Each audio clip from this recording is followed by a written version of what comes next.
এই পর্বে আমরা দেখব কিভাবে গ্রুপ করতে হয় বা আনগ্রুপ করতে হয়, এছাড়াও রিসাইজ করা যায় কিভাবে, আইসোলেশন ইত্যাদি।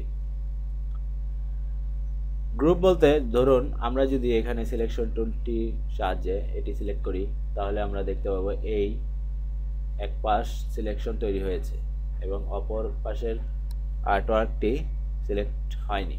তো আমরা যদি একসাথেই এই দুটো আর্টওয়ার্ক মুভ করতে চাই, সেক্ষেত্রে আমাদের এই দুইটি আর্টওয়ার্ক একসাথে গ্রুপ করতে হবে। গ্রুপ করলেই খুব সহজে এক ক্লিকেই এক জায়গা থেকে আরেক জায়গায় এটি মুভ করানো যাবে। গ্রুপ করতে প্রথমে আমরা এটি এভাবে সিলেক্ট করব, তারপর অবজেক্ট মেনুতে গিয়ে গ্রুপ শর্টকাট কি Ctrl+G। অবশ্যই আপনাকে এই শর্টকাট কিটি মনে রাখতে হবে, কারণ আপনার কাজের গতির জন্য এই শর্টকাট কিটি অত্যন্ত ফলপ্রসূ হবে। এটা এখন গ্রুপ হয়ে গেল। গ্রুপ হয়ে যাওয়ার পর এখানে আমরা হয়তো বাইরের দিক থেকে কোনো রকম চেঞ্জ দেখতে পাচ্ছি না, কিন্তু আমরা যদি এখন ডিসিলেক্ট করি আবার ক্লিক করি, দেখুন একসাথেই দুটির সিলেকশন তৈরি হয়ে গিয়েছে। এখন আমরা যদি মুভ করতে চাই তাহলে আমরা একসাথেই দুটি মুভ করতে পারবো।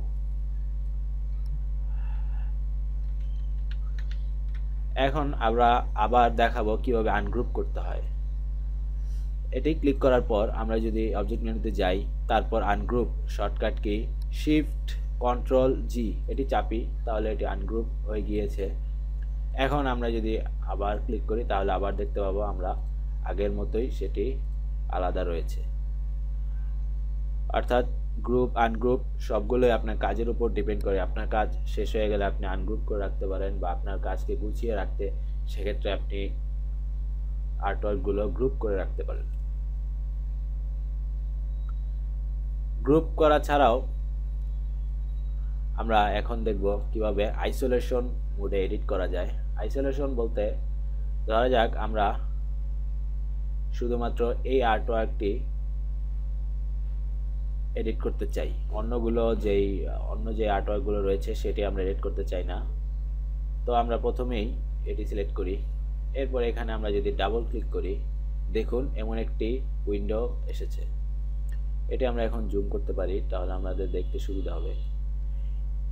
এই আর্টওয়ার্কটি ছাড়া আশেপাশে যেই আর্টওয়ার্ক রয়েছে সেগুলো দেখুন একটু গ্রে কালারের হয়ে গিয়েছে, অর্থাৎ এটি সিলেক্ট করা যাবে না। দেখুন ক্লিক করি, কোনো রকম সিলেকশন তৈরি হচ্ছে না, শুধুমাত্র এই আর্টওয়ার্কটি সিলেকশন করা যাবে, কারণ এটি এখন আমরা সিলেক্ট করেছি। এখানে দেখুন আরও কিছু অপশন রয়েছে, লেয়ার, গ্রুপ।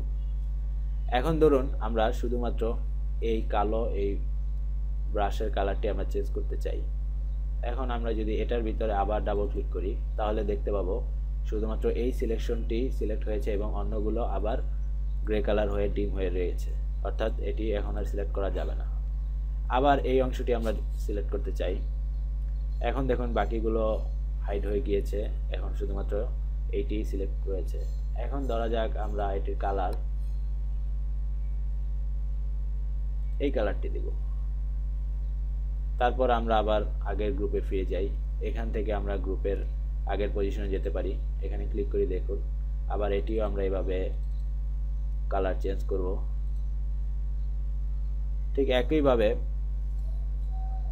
সবগুলো কালার প্যালেট আমরা কালার চেঞ্জ করতে পারি। যেমন এটি একসাথে আমরা শুধুমাত্র এই কালারটি চেঞ্জ করতে চাই, সেক্ষেত্রে এটার মধ্যে ডাবল ক্লিক করি, এরপর আমরা এখানে এটা ক্লিক করে আমরা এখানে লাল কালার দিতে পারি অথবা বেগুনি কালার দিতে পারি।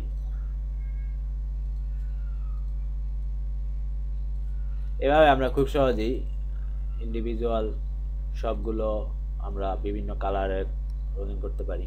এটির সুবিধা হচ্ছে আপনি আলাদা আলাদাভাবে এডিট করতে পারলেন কোনো রকম সমস্যা ছাড়াই। সব শেষে আপনি এখানে ক্লিক করবেন, আপনি সেই আগের পর্যায়ে চলে যাবেন, অথবা আমরা যদি Ctrl+Z চেপে ফিরিয়ে আনি সব, এখানে আমরা বাইরে যদি ডাবল ক্লিক করি তাহলে আমরা আবার সেই পূর্বের মেইন আর্টওয়ার্কে ফিরে যাব। এখন আমরা দেখব কিভাবে স্কেলিং করা যায় বা রিসাইজ করা যায়। ধরা যাক আমরা এই আর্টওয়ার্কটি রিসাইজ করতে চাই, অথবা আমরা নতুন একটি আর্টওয়ার্ক ওপেন করি। এখান থেকে এখানে একটি সুন্দর একটি ভালুক দেখতে পাচ্ছি বিয়ার। এখন আমরা এটিকে রিসাইজ করব, অর্থাৎ আমাদের প্রয়োজন মতো এটি বড় করব অথবা ছোট করব। সেক্ষেত্রে আমরা প্রথমেই এই সিলেকশন টুলটি সিলেক্ট করি, এরপর আমরা এটি এভাবে সিলেক্ট করি। এখন আমরা দেখতে পাবো এখানে কিছু বাউন্ডিং বক্স, একটি বাউন্ডিং বক্স যেটি অনেকটা কন্টেনার মতো। এই কন্টেনার আপনাকে সবগুলো ডাটা একসাথে রেখে আপনাকে একটি বক্সের মতো সুবিধা দিয়েছে। এই বাউন্ডিং বক্সের সাহায্যে আমরা খুব সহজেই এটি ছোট বা বড় করতে পারি। যেমন ধরুন এখান থেকে আমরা যদি, আর অবশ্যই এই রিসাইজিং করার সময় আপনাকে শিফট কিটি চেপে রাখতে হবে, অন্যথায় আপনার রিসাইজিংটি প্রপোর্শন আকারে হবে না, অর্থাৎ সঠিকভাবে হবে না।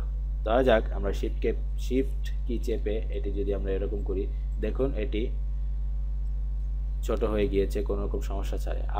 আবার শিফট চেপে এটি যদি আমরা বড় করি তাহলেও এটি বড় হয়ে যাবে কোনো সমস্যা ছাড়াই। কিন্তু আপনি যদি এখন শিফট কি ছাড়া আপনি যদি রিসাইজ করতে চান, দেখুন এটি এখন বিভিন্ন রকম হয়ে যাচ্ছে, অর্থাৎ আমাদের আর্টওয়ার্কটি মেইন পজিশনে থাকছে না। কন্ট্রোল জ্যাড চেপে আমরা আন্ডু করি। তাই আপনি যখন রিসাইজ করবেন অবশ্যই এই সিলেকশন টুলটি সিলেক্ট করার পর আপনাকে শিফট কি চেপে তারপরে রিসাইজ করতে হবে, তাহলে আপনি এটি প্রপোর্শন আকারে, অর্থাৎ সঠিক পূর্বের সঠিক প্রপোর্শন আকারে আপনি এটি ছোট বড় করতে পারবেন।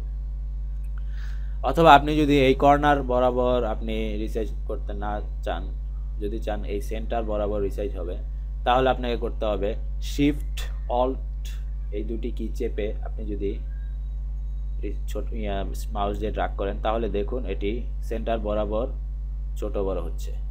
সেন্টার বরাবর ছোট বড় হলে আপনার একটু কাজ করতে সুবিধা, তবে এটি সম্পূর্ণ আপনার কাজের উপর ডিপেন্ড করবে। আর রিসাইজ করার সময় আপনাকে মাউস বা কার্সর এখানে নেওয়ার পর যখন এই আইকনটি দেখতে পাবেন, দেখুন এই যে এই আইকনটি যখন দেখতে পাবেন তখনই শুধুমাত্র আপনি এটি রিসাইজ করতে পারবেন। এভাবে এই আইকনে থাকা অবস্থায় এটি রিসাইজ হবে না, তাই কর্নারে নিয়ে এবার এই আইকন আসার পর আপনাকে এটি রিসাইজ করতে হবে। আশা করি রিসাইজ করা নিয়ে আপনাদের আর কোনো সমস্যা হবে না। ধন্যবাদ সবাইকে।